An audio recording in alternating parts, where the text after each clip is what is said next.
the question is basically an ACL tear in a 65-year-old lady. We are reconstructing ACLs more and more in the older population because, as the professor said, we're staying active longer. I've done an 80-year-old man, but he was on the senior Olympic baseball team, and he couldn't turn the double play anymore. That's the honest-to-God truth. And this guy was one of the best patients I've ever had. But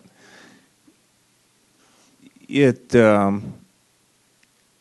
usually is a time when you say, maybe we can get you by using a brace and by an aggressive rehab program and save you a big operation. And an ACL reconstruction is a big operation. What they told us. Yeah. They said if you ski, either way, you're going to have to wear a brace. That's exactly right. That's exactly right. And it's a tough operation to bounce back from in a 65-year-old, albeit male or female, not to be sexist, even in good shape.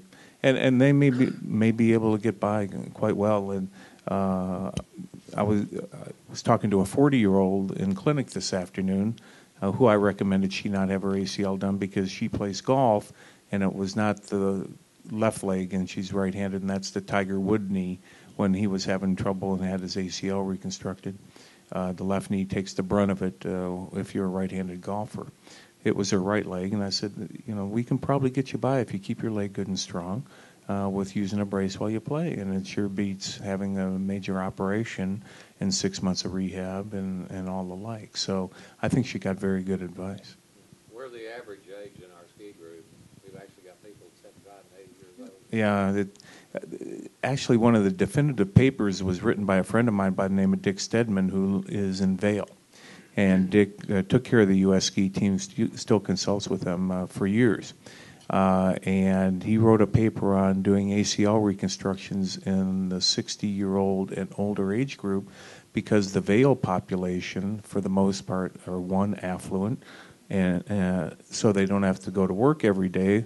But what they do like to do is either ski or play tennis or racquetball or something to stay active. And so they tear their ACLs, albeit on the tennis court or on the ski slopes, and they want them fixed. So he ran off a series of these, and they've done extremely well.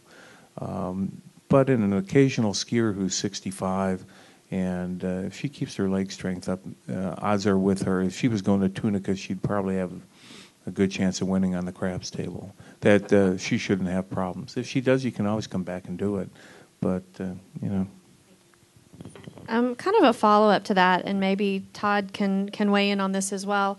Why are ACL problems such a big issue for skiers? Because, every year we hear of somebody going out to ski and they come back with a torn ACL or something. Is that specific for skiing, or is there something about the physics with skiing that makes that especially susceptible? I'm definitely going to turn this over to you, but as someone who tore their ACL in high school, I will never forget the sound of that pop. It's my understanding that this happens whenever one is doing lateral movement where you plant your foot. And, correct, or catching a tip on a fall. In the olden days, those of you that are even older than I, the ski boots were low and soft, okay? And the bindings weren't very good. So what happened? They either broke their ankle or they broke their tibia or their shin bone. So the designers said, hell, we have a solution for this. So they came up with some better bindings that have better release qualities, but they came up with these rigid, high boots that all the hot doggers wanted, and that locked them in. Well, the force has to go somewhere. So if the ankle or the tibia doesn't take it, it goes up yonder. And what happens? You pop your ACL.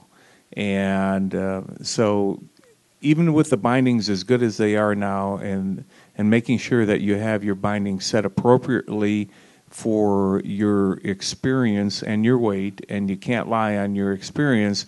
I've seen my friends go in and say, I'm an expert skier, and they crank down on the bindings, and I'm seeing the nod in the front row here, And what happens is it locks those boots in, and bang, they tear their ACL.